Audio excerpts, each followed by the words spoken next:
Bon, nous voilà mardi. Ça va, ça se passe bien. Il faut bien rester encore chez nous. Je vais vous raconter une histoire des contes de Jean-Pierre, de Louis Mercier. Louis Mercier de Coutouvre, à combien à 10 km de Roanne. J'espère que vous connaissez les contes de Jean-Pierre. Si vous ne les connaissez pas, eh bien, oui, le livre doit être encore édité. C'est vraiment pas des contes, ce sont des anecdotes. Ce sont des facéties de campagne. Louis Mercier était très connu, il était journaliste au Pays Rouennais et il était surtout poète et il a écrit ces fameux contes de Jean-Pierre. Je vais vous en dire un, peut-être qu'à un moment je lirai un petit bout parce qu'il y a des fois des choses avec le patois qui est vraiment d'ici que moi je ne peux pas reproduire. Je suis du Midi et c'est bien difficile que j'arrive vraiment à m'imprégner de la campagne rouennaise, mais on va bien voir. Cric, Crac. le Pierre Lagoyette, il était célibataire. Mais peut-être pas pour longtemps, parce qu'il était amoureux. Autant le Pierre Lagoyette, il n'avait qu'une toute petite ferme et 2 vaches, que celle qu'il aimait, la Marie Toral. Ah, alors là, c'était pas pareil. Les parents de la Marie Toral, eh bien, d'abord, elle était fille unique, et puis ils avaient une belle ferme, ils avaient plusieurs vaches, ils avaient même un cochon, de la volaille, des lapins, une vraie ferme. Alors du coup, on ne peut pas vraiment dire que les parents Toral étaient très chauds pour le mariage. On disait même dans le pays que le mariage était sur le ballon. Mais le Pierre, il avait vraiment envie de la Marie Toral. Ils étaient amoureux tous les deux. Alors ce jour-là, il a décidé d'aller lui demander la main. Il s'est levé tôt, très tôt même. Il est allé chercher de l'eau au puits dans un seau. Et alors là, avec une pièce de savon blanc, et vas-y que je te frotte, et vas-y que je te savonne, il aurait pu s'en écorcher la peau. Après, il a mis la tête à l'intérieur du seau. Et des reniflements, des gargouillements, on aurait dit un âne qui était en train de fumer du tabac. Vous voyez le genre. Après, il s'est habillé. Bon, c'est vrai que son costume, il avait acheté pour la Pâque de l'année dernière. Il serrait un peu. Hein. Bon, quand il a mis la lévite, à chaque pas qu'il faisait, ça faisait gz, gz, gzi, gza. Bon. Le pantalon, la culotte, comme on dit, pareil. Froissé un petit peu au genou, on aurait dit plutôt un fourreau de parapluie. Mais attention, c'est que quand il a mis sur la tête le feutre gris que l'on faisait à cette époque-là, fendu jusque sur le devant, non, c'est vrai que le Pierre Lagoyette, il était vraiment très beau. Et il s'est présenté comme ça devant sa mère. Oh là là là là, mon fils, alors là, je te dis que la Marie, elle va être obligée de dire oui. Et ses parents aussi. Oh, c'est sûr, tu es vraiment très beau. Hein. Oui, oui, oui. Et alors, qu'est-ce que tu leur apportes là-haut? Qu'est-ce que je leur apporte? Qu'est-ce que tu veux que je leur apporte? Mais enfin, si tu as demandé la main de la Marie, il faut bien que tu apportes un cadeau. Tu crois peut-être que ton père, il m'a eu là comme ça, sans rien apporter. Mais alors qu'est-ce que tu vas pouvoir apporter? Je ne sais pas. Ah ouais, mais la mère Lagoyette, elle avait toujours des idées. C'était l'époque des prunes et il y en avait plein, plein, plein. Elle est allée dans le jardin derrière, elle a ramassé 2 belles poignées de Reine Claude, de celles qui sont légèrement farinées, elle les a mises dans un grand mouchoir, elle a replié les bouts et elle a dit « Tiens mon Pierre, vas-y » et avec ça, ils seront contents.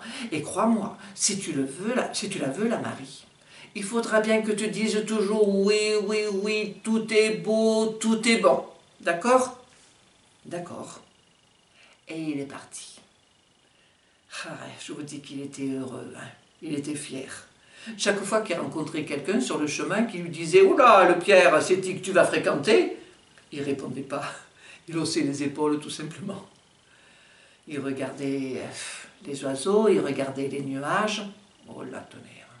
Il aurait mieux fait de regarder là où il mettait les pieds. Quand il est passé dans le petit bois des pins, il y avait des aiguilles de pin de partout sur le sol. Mais non, il n'a pas fait attention. Il a glissé et plaf! sur les fesses. Waouh! Il s'est frotté un petit peu le coccyx, puis c'est là qu'il a vu. Il a vu qu'il était tombé sur les prunes. Oui. Alors il a regardé et c'était plus des prunes, hein. Non, c'était de la marmelade de prunes. Bon, alors pas de gaspillage, il a mangé ce qui était encore bon à manger, puis il a secoué son mouchoir et il est reparti en se disant « Oula, c'est qu'il fait chaud, pourvu que ces prunes ne me fassent pas de mal. » C'est vrai qu'il faisait chaud. Alors il a continué son chemin et juste après les vignes, il a entendu « Eh, mais c'est donc vous le Pierre, entrez donc !» Oh là, c'était le père Toral. C'est qu'il le craignait un petit peu, hein, Pierre la Goyette. Le père Toral, il était petit, mais il était robuste. Et puis c'est surtout que là, il avait comme des queues de lapin, vous voyez. Il n'aimait pas trop ça, le Pierre. Mais rentrez donc, Pierre, rentrez donc. Regardez un petit peu, je suis en train de faire le tour de mon plantier. Et il a emmené Pierre jusqu'au bout du verger. Et il lui a dit, regardez donc un peu ce prunier. Un prunier, mes amis, qui avait plus de prunes que de feuilles.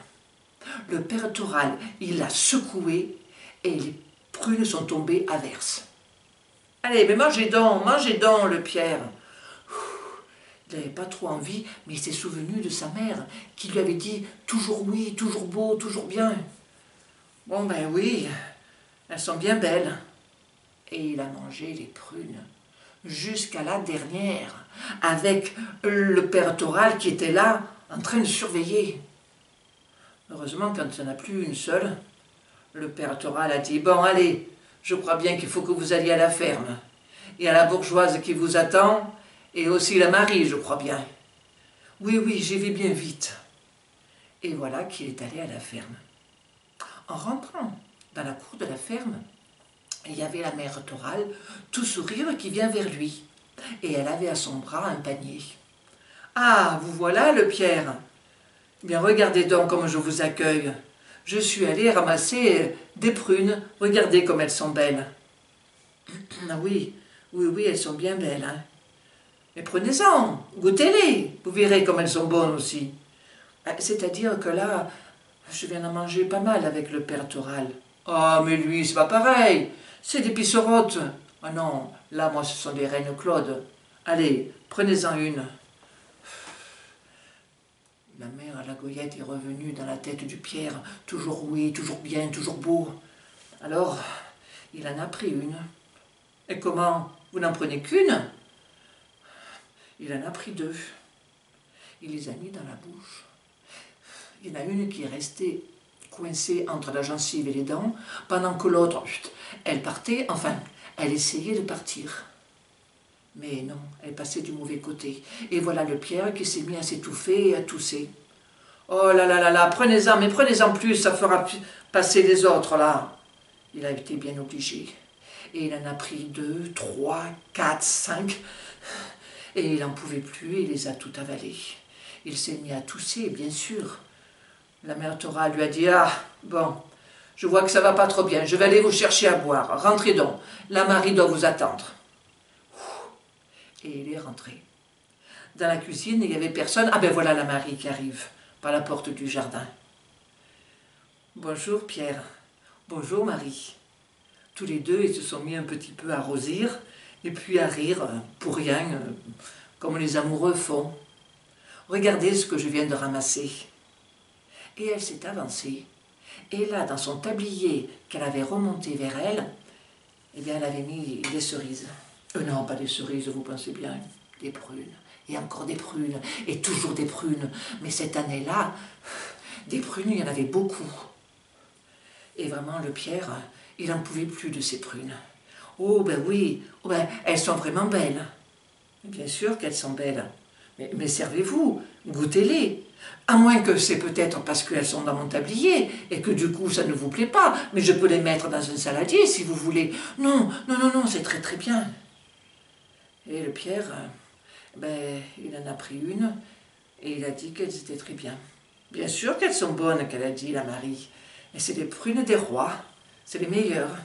Je vous les ai ramassées pour vous. Oh là là, il était bien trop content juste au moment où il allait à nouveau se servir, avec hésitation. Heureusement, la mère Toral est rentrée avec une bouteille de vin et 3 verres qu'elle a posés sur la table. Elle a rempli les verres. Allez, à votre santé. Tous les 3, ils ont bu et la mère Toral a dit « Bon, allez, il est presque midi, je vais préparer le repas. » Tous les deux, la Marie et le Pierre, ils se regardaient. Et la Marie, ben, elle a servi.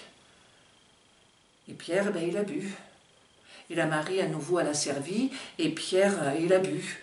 Il se disait, peut-être que le vin va faire glisser les prunes. Mais au bout d'un moment, non. Et il faut le savoir. Les prunes et le vin, ça ne fait pas bon ménage. Là, je vais vous lire ce qui se passe parce que c'est vraiment tordant. Attendez. Je ne sais pas si c'était le vin qui battait les prunes ou les prunes qui battaient le vin, mais c'était pire que la Grande Révolution. Ça lui résonnait dans le ventre, comme quand on décharge un tombereau de pommes de terre dans un bénon, ou quand on accule des pierres sur les routes. Le pauvre Lagoyette ne savait comment se tenir sur sa chaise. Il se tournait à gauche, il se tournait à droite, il se tortillait de toutes les manières. Pas moyen de trouver une place de bonne. Et roum, toujours les déchargements de pierres dans le ventre. « Vous n'êtes pas malade ?» lui dit la Marie, qui lui voyait faire des yeux comme des œufs de pigeon. Il allait répondre que non, quand subitement, il fit un saut en l'air, comme s'il avait reçu un coup de fusil. Puis, au grand galop, il traversa la maison en se tenant les flancs et en criant « Ah, j'ai mal au ventre, j'ai mal au ventre !» Il traversa la cour en faisant peur à la volaille et il est allé bien vite derrière le tas de fumier. Mais il faut le savoir, rien ne sert de courir, il faut partir à point. Et là, eh bien, le Pierre, il avait perdu. Bon, il a fait ce qu'il n'a pas pu retenir derrière le tas de fumier, et puis dans l'état où il n'était pas question de retourner voir la Marie. Alors il est reparti chez lui. Il a dit qu'il avait dû s'arrêter au moins 8 fois en chemin. Et quand il est arrivé chez lui, il est resté au lit pendant 10 jours. Bon, ça encore, ça ferait sourire. Mais ce qui est plus triste, c'est que les Toral, ils n'ont pas voulu du Pierre pour la Marie. Ah, certainement pas. Un gendre qui aurait des attaques, ah non. C'est pour ça que le Pierre Lagoyette, eh bien, il est resté célibataire. Et cric et crac.